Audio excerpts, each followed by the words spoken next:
నమస్తే రమగారు. నమస్తే జయ. రమగారు, మనం ఏ ఆలయానికి వెళ్ళినా కూడా చాలా వరకు మనకి ఆళ్వార్లు కనిపిస్తారు. అవును.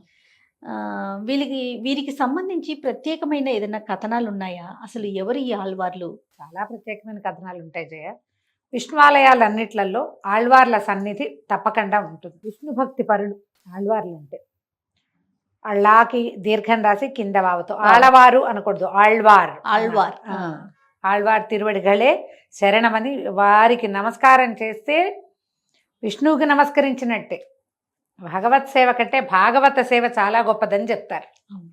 ఈ వైష్ణవ సాంప్రదాయంలో ఆళ్వార్ల ప్రస్తావన అంటే గురు పరంపర అన్నమాట. వారే విష్ణువే పరదైవమని, పరతత్వము విష్ణువేనని, శ్రీమన్నారాయణుడే పరతత్వాన్ని చెప్పదగిన వాడు అని ప్రతిపాదించిన వాళ్ళు. విశిష్టాద్వైత మతాన్ని ప్రతిపాదన వీరి వల్ల జరిగిందనమాట. ఆళ్వారు అంటే తమిళ పదం, ద్రవిడ పదం కదా. జ్ఞాన సముద్రంలో మునిగినవాడు అని, అత్యంత జ్ఞానపరుణ్ణి ఆళ్వార్ అనాలి. అయితే విష్ణువే, భగవంతుడే, శ్రీమన్నారాయణుడే తన సన్నిధిలో ఉన్న వాళ్ళందరినీ భూమి మీద ఇట్లా అవతరింపజేశారని ఒక కథనం చెప్పబడుతుంది. స్వామివారికి సన్నిధిలో నిత్యసూరి గణాలు ఉంటాయి.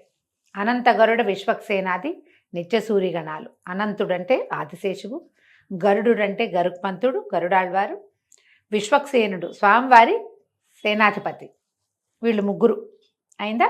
స్వామివారికి 5 పంచాయుధాలు ఉన్నాయి, 5 ఆయుధాలు మనకు తెలిసిందే. శంఖము, చక్రము. అవును, వీళ్ళు ముగ్గురు. శంఖం పేరేమో పాంచజన్యము, చక్రం పేరేమో సుదర్శనము. స్వామివారికి ధనుస్సు, గద, ఖడ్గము ఉన్నాయి. ఖడ్గం పేరేమో నందకము, ధనుస్సు పేరు శార్ంగము, గద పేరు కౌమోదకి. 5, 3 నిత్యసూరి గణాలు వాళ్ళు ముగ్గురు. ఇవి 5, 8 మంది వీళ్ళు అయిందా. అక్కడి నుంచి స్వామివారి ఆభరణాలు ఆయన నిత్యము ధరించేవి. ఏం ధరిస్తారు ఆయన? వైజయంతి మాల. వైజయంతి మాల ఒకటి ధరిస్తారా. కౌస్తుభమణి స్వామివారి ధరించేది.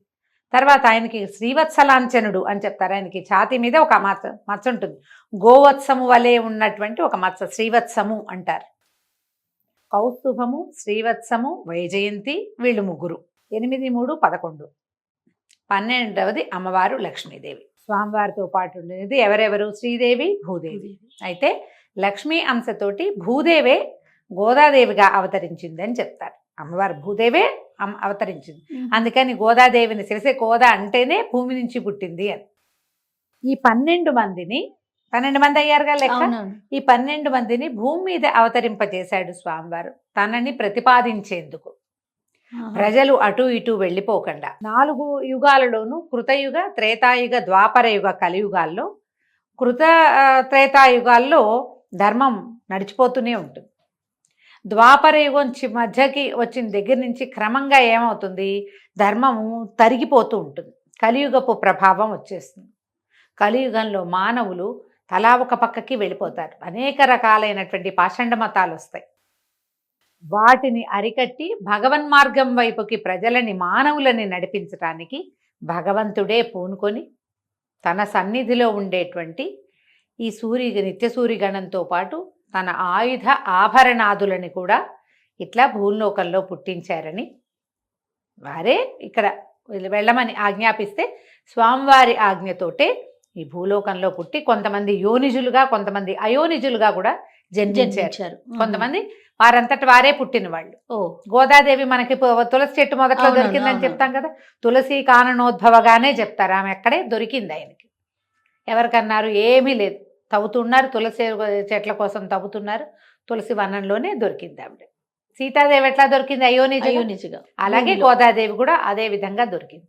ఇలా కొంతమంది దివ్య దంపతులకి పూర్వపుణ్య విశేషం చేత వారికే జన్మించిన వాళ్ళు కొంతమంది ఆళ్వార్లు ఉంటే, కొంతమంది అయోనిజులుగా జన్మించారు. ఈ 12 మందే ఇట్లా భూమి మీద ఉండి ఇలా భగవంతుడిని, ఆయన మార్గానికి ప్రజలని తిప్పారని చెప్పబడుతుంది. అయితే దీంట్లో మొదటి ముగ్గురు మొదలాళ్వార్లుగా చెప్పబడే వాళ్ళు ముగ్గురు, వీళ్ళు ద్వాపర యుగంలోనే పుట్టారు. అందరూ కలియుగంలో పుట్టిన వాళ్ళు ఏం కాదు. ద్వాపర యుగంలో పుట్టిన వాళ్ళు ముగ్గురు గురించి చెప్తారు. మొదలాళ్వార్లనే అంటారు వాళ్ళని. పోయిగై ఆళ్వార్, పూదత్తాళ్వార్, పేయాళ్వార్ వీళ్ళు ముగ్గురు. ఈ పోయిగై ఆళ్వార్ అనే ఆయన కాసారంలో పుట్టారు. సరోయోగి అంటారు. సరస్సులో ఒక కమలంలోంచి పుట్టారట. పొయ్గై ఆళ్వార్లు చాలా ప్రత్యేకమైన వ్యక్తిగా చెప్పబడతారు. విచిత్రంగా వీళ్ళు ముగ్గురు ఒకే సంవత్సరంలో ఒక్కసారే వేరువేరు ప్రాంతాల్లో పుట్టారు, జన్మించారు. వేరువేరు ప్రాంతాల్లో జన్మించారు. కానీ వీళ్ళు ముగ్గురు కలిశారు చివరిలో. కొంతకాలం కలిసి ప్రయాణించి కలిసి భగవద్ దర్శనం భగవద్ అనుభవాన్ని పొంది చూసిన పెరుమాళ్ళని కంటితో చూసి ఆయన మీద ముగ్గురు 300 పాసురాలు చెప్పారు. ఈ ఆళ్వార్లు చెప్పిన పాసురాలనే మనం నాలాయిర ప్రబంధంగా చెప్పుకుంటారు. వైష్ణవ గ్రంథాల్లో ప్రధానమైంది ద్రవిడ ప్రబంధమైన నాలాయిరము, చాలా ప్రత్యేకమైంది. అందులో ఈ మొదటి ముగ్గురు ఆళ్వార్లు స్వామివారి దర్శన భాగ్యంతో చేశారట. 1, 2, 300 వరుసగా చెప్పారు. దాని కథ కూడా చాలా విచిత్రంగా కనిపిస్తుంది మనకి. మొదటి పొయ్గై ఆళ్వారు సరస్సులో పుట్టారని చెప్పామో, తర్వాత పూదత్తాళ్వారు బండి గురువింద చెట్టు అంటారు. బండి గురువింద అని ఒక రకమైన మాధవీలత అంటారు. ఆ పువ్వులోంచి పుట్టారట. ఓహో. ఆయనేమో ఆ పువ్వులోంచి జన్మించారు. పేయాళ్వారుగా చెప్పబడే 3వ ఆళ్వారు ఈయన ఇంచుమించుగా మనకి మద్రాసు ఇప్పుడు మైలాపూర్గా ఉంది కదా, మైలాపూర్ ఉంది కదా ఒక ప్లేసు, అక్కడ మణికైరవం అని ఒక బావి ఉండేదట. ఆ బావిలో ఒక పద్మంలోంచి పుట్టారట. పేయాళ్వారు అంటే ఆయన పేరే, ఈ పేయి అంటే పిచ్చి, తెలుసు కదా నీకు తమిళం. ఆయన ఒక ఏమంటారంటే ఒక ఉన్మాదావస్థలో భగవద్ ఆవేశంలో ఉండేవారు. అందుకని ఆయన పిచ్చివాడు అనుకునేవారు. కానీ పిచ్చి కాదు, అపరిమిత జ్ఞాన స్వరూపం ఆయన. వీళ్ళల్లో ఒకళ్ళనొకళ్ళు సరి చేసుకున్నవి కూడా కనిపిస్తాయి మనకి. పొయ్గై ఆళ్వారు మొదటి నుంచి ఆయన సరోయోగని కాసారయోగని అలా చెప్పేవాళ్ళు. ఈ రెండో వారినేమో భూతనాథులు అంటారు, భూతయోగి అంటారు రెండో వారిని, పూదత్తాళ్వారిని. ఈ పేయాళ్వారిని మహదాహ్వయులు అంటారు, మహాయోగి మహదాహ్వయులు ఇలాంటి పేర్లు చెప్పబడతారనమాట. పూదత్తాళ్వారట ఆయన క్రమంగా ఆయన వయసు వచ్చిన తర్వాత, అంటే చిన్నతనం జన్మించి ఆయన దారిని ఆయన ఏమి ఆహారం లేకుండానే పెరిగేవారట. వీళ్ళు ముగ్గురిని గురించి అలాంటి కథలే చెప్తారు. అయితే ఈ పొయ్గై ఆళ్వారు, పూదత్తాళ్వారు, పేయాళ్వారు వీళ్ళు ముగ్గురు మనకి ఒక్కసారే ద్వాపర యుగంలోనే జన్మించారు. ముగ్గురు కూడా వేర్వేరు దేవస్థానాలకు సంచారులుగానే ఉండేవారట. విష్ణువు భగవద్ అనుభవం విశేషంగా కలిగి ఉండేది వాళ్ళకి. ఈ పేయాళ్వారన్న ఆయన అసలు పుట్టుకతోటే ఒక రకమైన ఉన్మాద స్థితిలో ఉండేవారట. అందుకని పేయి అంటే పిచ్చి కదా, అందుకని పేయాళ్వారనే పిలిచేవారు ఆయన్ని. కానీ అది పిచ్చిగా అలా భావించడానికి వీల్లేదు, విపరీతమైన జ్ఞానం అన్నమాట. వీళ్ళల్లో ఒకళ్ళనొకళ్ళు సరి చేసుకున్న సందర్భాలు, వీళ్ళు ముగ్గురు కలిసి ఉన్న సందర్భాలు కనపడతాయి. ఈ పేయాళ్వారు వీరి తర్వాత వారైన భక్తిసారుల్ని సరిచేసిన గాథ కూడా ఒకటి కనపడుతుంది. భక్తిసారుల కథ చెప్పుకున్నప్పుడు మనం పేయాళ్వారి సంగతి అక్కడ చెప్తాం. అయితే వీళ్ళు ముగ్గురునట ఒకసారి ఒక సందర్భంలో కలిశారు. ఇది ఎక్కడ జరిగింది, ఒక ఊరు వెళ్ళారు, తిరుక్కోవలూరు అలాంటి ఊరు. ఈ తమిళ పేర్లు కదా బాగా చెప్పలేకపోతున్నాను నేను. అయితే ఏమైందట, రాత్రి చీకట్లో వాన పడుతుంటే ఈయన ఒక అరుగు మీద విశ్రమించారట. విశ్రాంతి తీసుకుంటే పడుకోవటానికి బాగానే ఉంది, ఆయన అక్కడ పడుకున్నారు. పడుకుని విష్ణునామ సంకీర్తన చేసుకుంటున్నారు.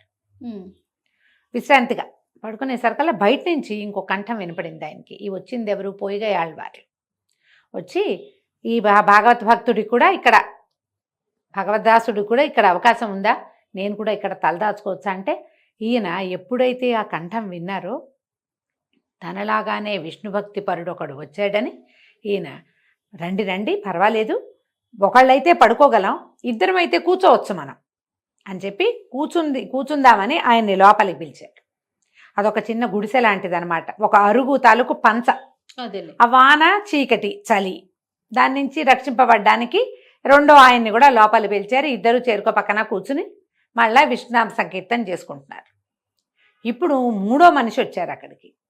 ఈయనెవరు, పూదత్తాళ్వార్లు.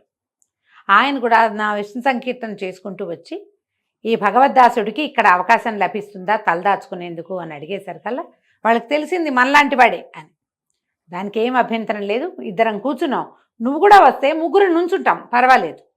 నుంచుని వానకి చలికి ఇబ్బంది లేకుండా, చీకట్లో ఎక్కడికి వెళ్ళకుండా, రేపొద్దున్న దేవాళ్ళం తెరిచి మనకి దర్శనం లభించే వరకు మనం భగవద్ధ్యానం చేసుకుందాం ముగ్గురు నిలబడి అని ముగ్గురు లోపలికి నుంచున్నారు.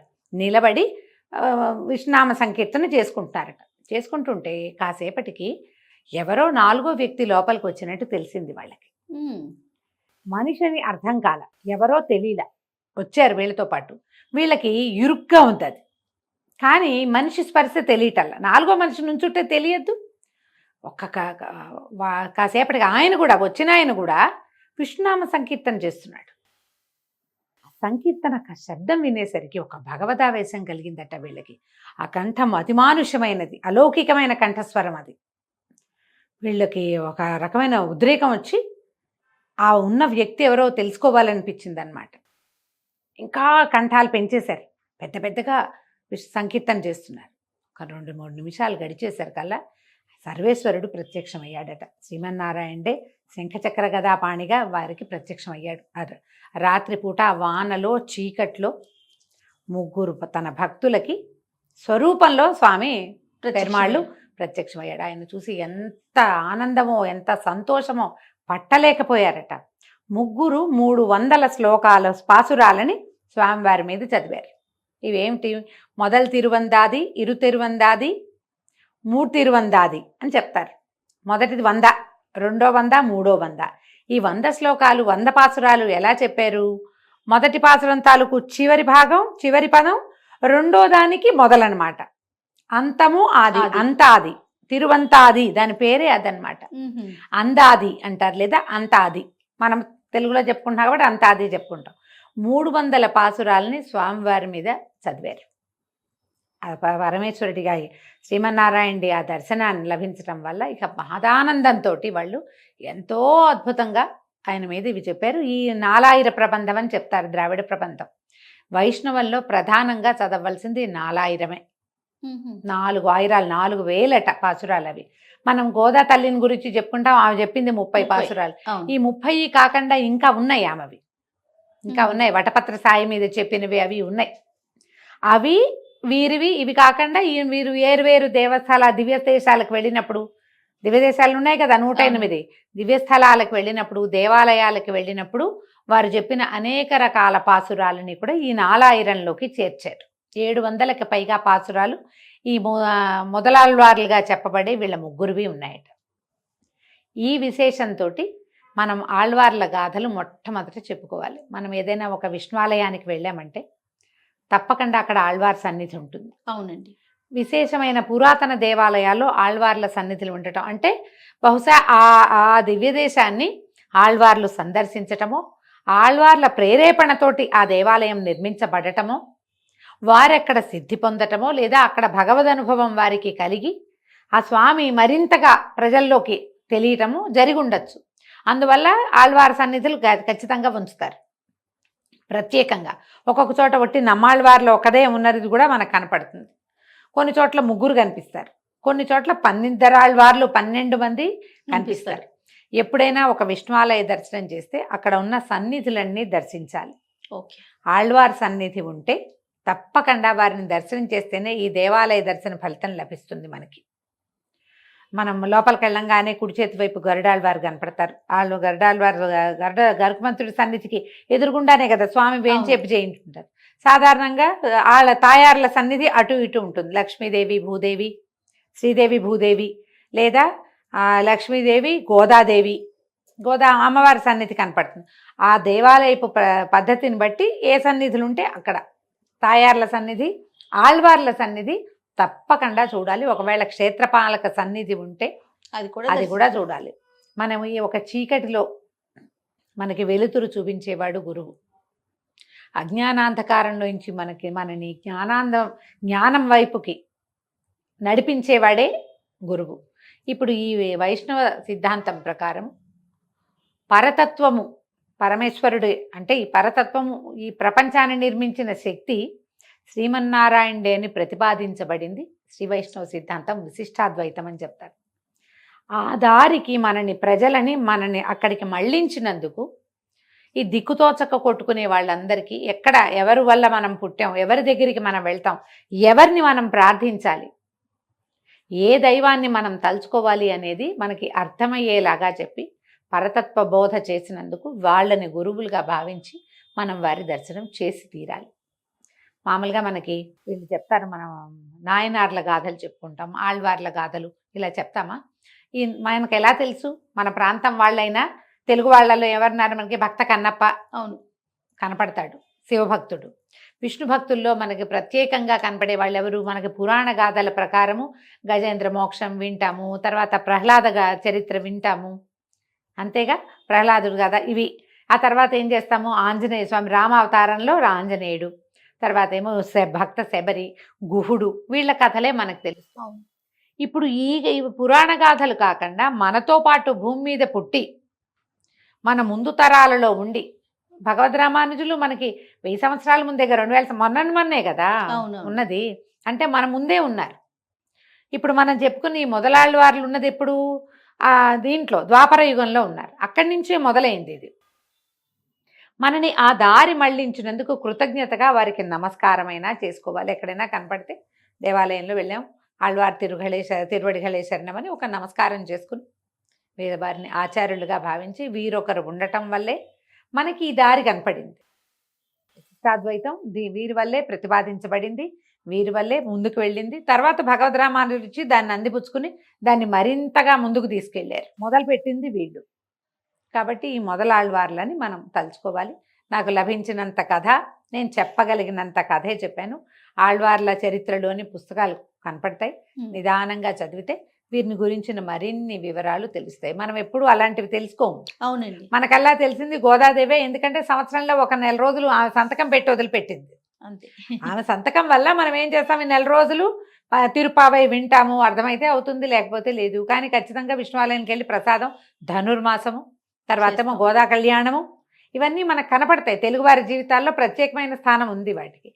వారితో పాటు వీరికంటే ముందున్న ఆళ్వార్ల గాథలు, తర్వాత ఉన్న వాళ్ళని కూడా మనం తెలుసుకోవాలి కదా. ఆళ్వార్ల మొత్తంలో ఒకే ఒక్క స్త్రీ స్వరూపం ఈవిడే. ఎందుకంటే లక్ష్మీదేవి, అదే భూదేవి, భగవంతుడు ఆయన ఆజ్ఞతోటే ఆమె భూమి మీద పుట్టి ఈ రకంగా భగవంతుణ్ణి పిలవాలి. ఇట్లా భక్తితో ప్రేమతో భగవంతుణ్ణి కనుక మనం సొంతం చేసుకుంటే మనం భగవత్ సాన్నిధ్యాన్ని పొందగలుగుతాము అని సింపుల్ వేలో తేలికగా మనకి తెలియచేసింది. కాబట్టి ఆమెను తలుచుకుంటాం. వీళ్ళు ఇంకా ముందు వాళ్ళు ఇలాంటి గాథలు కొన్ని ఉన్నాయి, ప్రత్యేకంగా చెప్పుకుందాం నిదానంగా. తప్పకుండా రమ్మగారు. నమస్తే. నమస్తే జీ.